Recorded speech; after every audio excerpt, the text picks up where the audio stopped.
তুর্যর হাতে রয়েছে pregnancy kit. এই ছোট্ট জিনিসটাকে ধরতেই তুর্যর হাত রীতিমতো থরথর করে কাঁপছে। হঠাৎই তুর্য মায়াকে শক্ত করে জড়িয়ে ধরে। সেই সঙ্গে তুর্যর চোখ থেকে গড়িয়ে পড়ে এক ফোঁটা অশ্রু জল।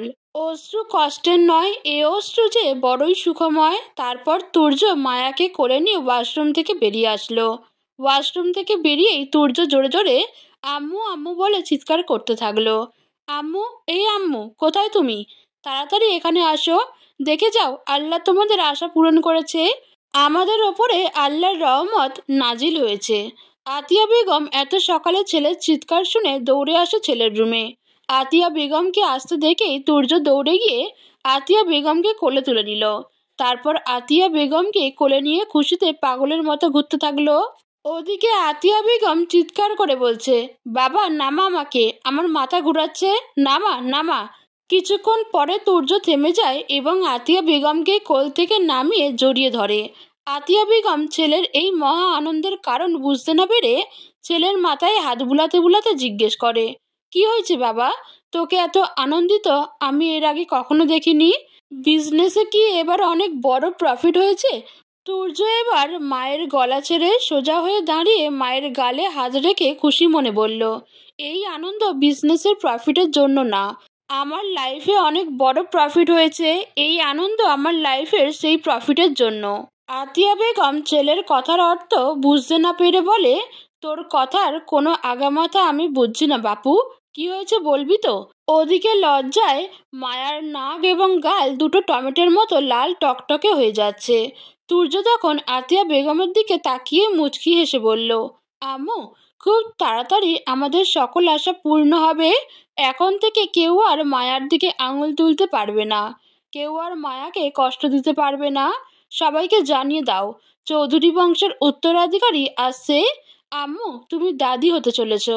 আতিয়া বেগম ছেলের মুখে এমন কথা শুনে প্রথমে বিশ্বাস করতে পারে না, তাই দৌড়ে মায়ার কাছে গিয়ে মায়াকে জিজ্ঞেস করে, সত্যি সত্যি আমি দাদি হতে চলেছি?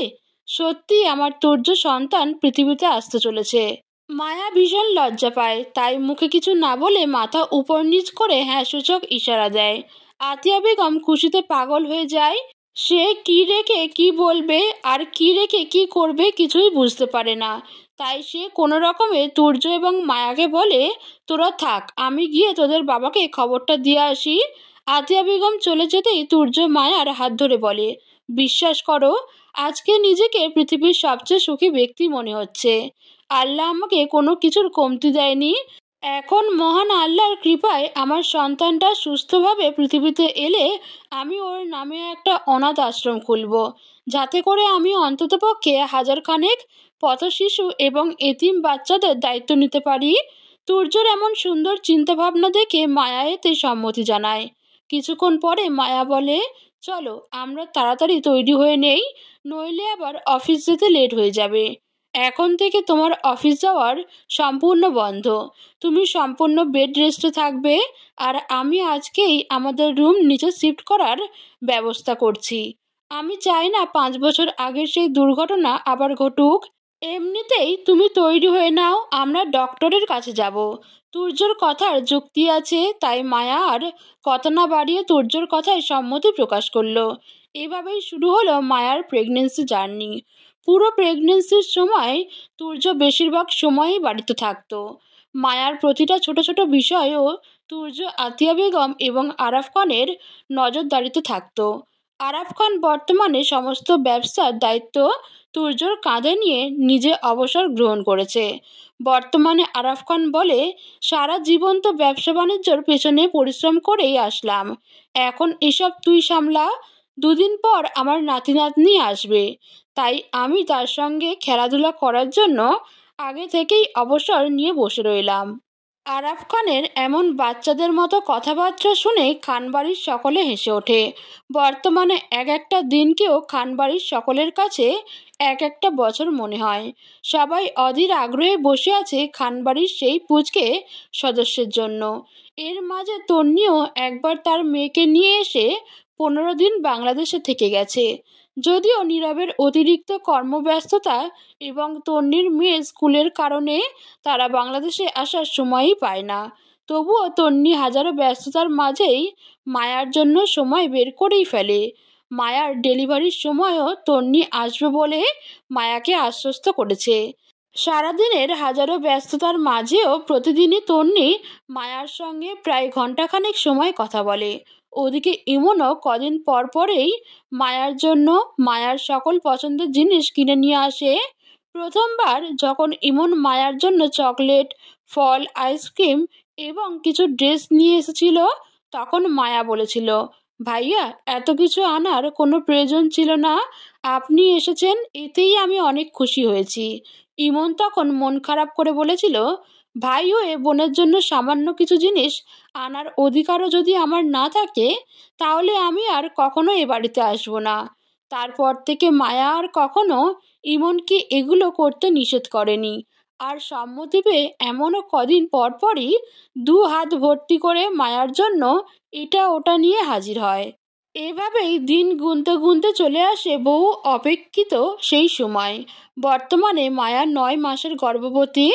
দুপুরের খাবার খেয়ে চেয়ার থেকে উঠে দাঁড়ানোর সময় মায়া তার তলপেটে চিনচিনে ব্যথা অনুভব করে। ধীরে ধীরে সেই ব্যথা ক্রমাগত বাড়তেই শুরু করে। মায়া সেই ব্যথা সহ্য করতে না পেরে বেলা 3টার দিকে আতিয়া বেগমকে সব কিছু খুলে বলে। সব শুনে আতিয়া বেগম ওই মুহূর্তেই তুর্যকে কল করে মায়ার অবস্থা সম্পর্কে জানিয়ে দেয়। তারপর আতিয়া বেগম এবং আরাফ খান মিলে ড্রাইভারের সাহায্যে মায়াকে হসপিটালে নিয়ে যায়। মায়াকে হসপিটালে নিয়ে আসার অল্প কিছু সময়ের মধ্যেই মায়ার সুস্থ স্বাভাবিকভাবেই নর্মাল ডেলিভারি হয়ে যায় এবং মায়া একটা ফুটফুটে পুত্র সন্তানের জন্ম দেয়। ওদিকে তুর্যর অফিস হসপিটাল থেকে বেশ অনেকটা দূরে যাওয়ায় তুর্য আসতে একটু সময় লাগে। তুর্য অফিস থেকে সোজা হসপিটালে চলে আসে। গত 20 মিনিটে আতিয়া বেগমকে তুর্য 5 থেকে 6 বার কল করলেও তিনি একবারও তুর্যর কল রিসিভ করেনি।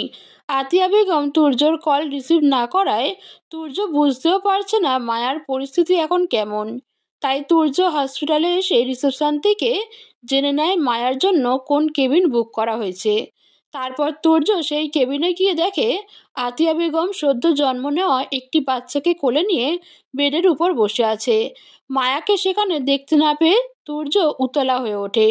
আম্মু, মায়া কোথায়? মায়ার এখন কি অবস্থা? আমি তোমাকে তখন থেকে কল করছি, তুমি এতক্ষণ আমার কল ধরনি কেন? ছেলের এমন ব্যবহার দেখে আতিয়া বেগম মুচকি হেসে বলল, মায়া ডেলিভারি রুমে আছে। আম্মু, মায়া ডেলিভারি রুমে আছে আর তুমি এখানে অন্যের বাচ্চা নিয়ে বসে আছো? তুর্য এখনো জানে না যে মায়ার ডেলিভারি হয়ে গেছে। তাই আতিয়া বেগম হাসতে হাসতে বলল, ওরে পাগল ছেলে, এটা অন্যের বাচ্চা না, এটা তোর বাচ্চা। মায়ার ডেলিভারি হয়ে গেছে। মহান আল্লাহ তাআলার অশেষ রহমতে মায়া এখন সুস্থ আছে। কিছুক্ষণ পরেই ওকে কেবিনে আনা হবে। মায়ের কথা শুনে তুর্য এবার বরফের মতো জমে যায়। তুর্যর কাছে সবকিছু স্বপ্নের মতো মনে হচ্ছে। তুর্যর ভাবতেই বুক কেঁপে উঠছে যে তার মায়ের কোলে থাকা ঘুমন্ত শিশুটা তার সন্তান। সকল অনুভূতি এড়িয়ে তুর্য এগিয়ে গেল তার মায়ের কাছে। তুর্য কাছে আসতেই আতিয়া বেগম বাচ্চাটিকে এগিয়ে দিল তুর্যর দিকে। তুর্য কাঁপা কাঁপা হাতে তার সন্তানকে কোলে নিতেই যাবে, তখনই মায়াকে কেবিনে নিয়ে আসা হলো। তাই তুর্য তার সন্তানকে কোলে না নিয়ে এগিয়ে গেল মায়ার দিকে। আজকের এই বিধ্বস্ত এবং ঘুমন্ত মায়াকে তুর্যর কাছে এক অসীম সুন্দরের অধিকারিণী মনে হচ্ছে। মায়াকে কেবিনে দেওয়ার কিছু সময় পর মায়া চোখ মেলে তাকালো। মায়া চোখ মেলে তাকাতেই তার পাশে তুর্যর উপস্থিতি বুঝতে পারল। তাই মায়া কোনো রকমে তুর্যকে জিজ্ঞেস করলো, বাবুকে দেখেছো? তুর্য মায়ার কপালে চুমু খেয়ে বলল, হুম। মায়া পুনরায় আদো আদো গলায় তুর্যকে জিজ্ঞেস করলো, কার মতো হয়েছে? একদম মামার মতো। তুর্যর মুখে এই ছোট্ট কথাটা শুনে মায়ার বুকের ভিতরটা ধপ করে উঠল। আতিয়া বেগম ওপাশ থেকে বলে উঠল, তুর্য সত্য কথাই বলছে মায়া, মাশাআল্লাহ, আমার দাদুভাই দেখতে একদম আমার ভাইয়ের মতোই হয়েছে। আমি দেখব বাবুকে। ওকে। এরকম পরিস্থিতিতে ছেলে আর ছেলের বউয়ের মাঝে দাঁড়িয়ে থাকাটা শোভনীয় দেখায় না। তাই তুর্য বাবুকে নেওয়ার জন্য হাত এগোতে আতিয়া বেগম তুর্যর কাছে বাবুকে রেখে কেবিন থেকে বেরিয়ে যায়। তুর্য খুব সাবধানে তার সন্তানকে কোলে নিয়ে মায়ার কাছে এগিয়ে যায়। মায়াকে তার বাচ্চার মুখ দেখাতে নিলেই বাচ্চা প্রথমবারের মতো তুর্যর কোলে হিসু করে দেয়। ছেলে হিসু করে দিয়েছে বুঝতে পেরে তুর্য তার ছেলের দিকে ছোট ছোট চোখ করে তাকিয়ে বলে, তোমাকে পৃথিবীতে আনার জন্য সারা রাত তোমার মায়ের সঙ্গে এত পরিশ্রম করলাম, আর তুমি কি না আমার সেই পরিশ্রমের এই প্রতিদান দিলে? সদ্য জন্ম নেওয়া শিশুকে এই কথা বলায় মায়া বলে উঠল, ছি। এভাবেই সুন্দর সুন্দর কিছু মুহূর্তের মধ্য দিয়ে পার হতে থাকে তাদের জীবন। তুর্য এবং মায়ার ছেলের নাম রাখা হয়েছে তীব্র। আজ তীব্রর মুখে ভাত। তুর্য তা চায় না যে তার সন্তান বাইরের কারোর নজরে পড়ুক, তাই বিশেষ কিছু আত্মীয় স্বজনকে নিয়ে ঘরোয়াভাবে তীব্রর মুখে ভাতের অনুষ্ঠান করা হয়েছে, যেখানে উপস্থিত ছিল অগ্নি, ইরা এবং তাদের 2 মেয়েও। তীব্রর বয়স বর্তমানে 7 মাস। অথচ তীব্র মুখে ভাতের দিনেই তুর্য প্রকাশ করলো আরেকটি সুখবর। সেটি হলো মায়া দ্বিতীয়বারের মতো মা হতে চলেছে। তুর্যর মুখে হঠাৎ এমন কথা শুনে খানবাড়িতে উপস্থিত প্রতিটা মানুষই অবাক হয়ে গেল। তবে কথাটি সত্য। তীব্রর যখন মাত্র 5 মাস বয়স, তখনই মায়া দ্বিতীয়বারের মতো আরেকটি প্রাণ তার গর্ভে ধারণ করে। এত ছোট্ট বাচ্চা রেখে মায়া আবার প্রেগনেন্ট, কথাটা শুনে খানবাড়িতে উপস্থিত সবাই যেন অবাক হলো, তেমনি আবার খুশিও হলো।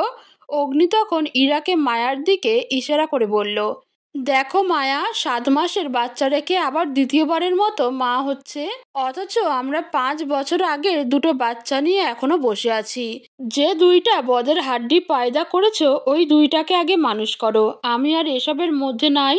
তখনই পেছন থেকে সুগার পাখি এসে বলল, পাপা দেখেছো, মাম্মি আবার আমাদের বদের হাড্ডি বলল। তুমি মাম্মিকে বকা দিয়ে দাও। ওকে বেবি, আমি বাসায় নিয়ে গিয়ে তোমাদের মাম্মিকে খুব করে বকে দেব। বাবার কথা শুনে মেয়েরা খুশিতে হাততালি দিতে শুরু করলো। এভাবে হাসি খুশিভাবে পার হয়ে যেতে থাকলো তাদের জীবন।